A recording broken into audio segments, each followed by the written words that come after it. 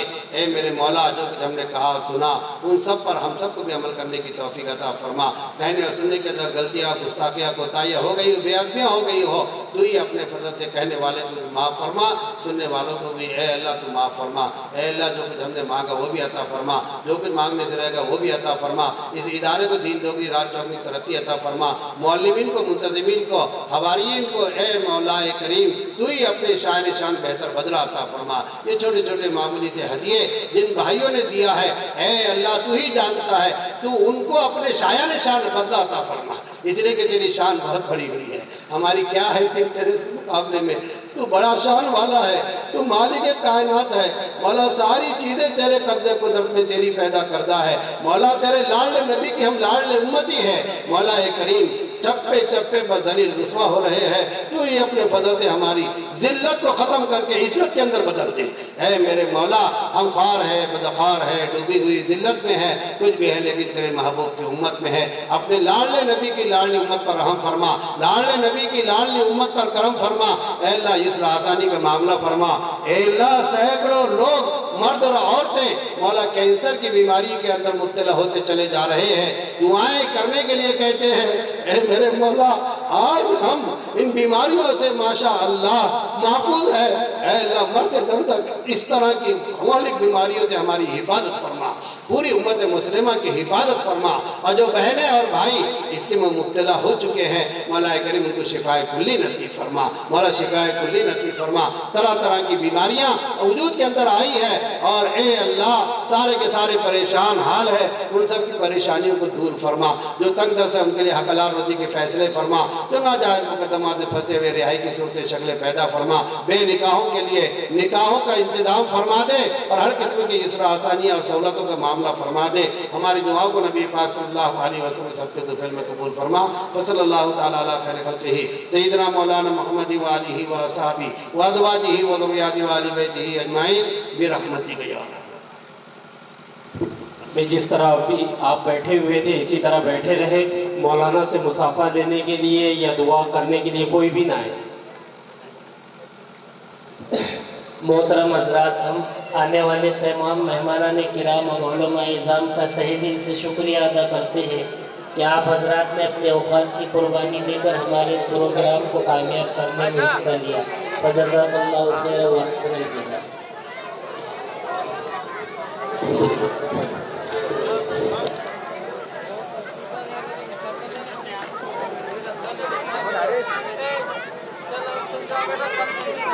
10 minute کے اندر انشاءاللہ جماعت کھڑی ہو جائے گی، لہٰذا آپ حضرات ضروریات سے فارغ ہو کر یہاں پر پہنچ جائیں۔ علماء کرام کے کھانے کا بھی نظم کیا گیا ہے، لہٰذا کھانا تناول فرما کر تشریف لے جائیں۔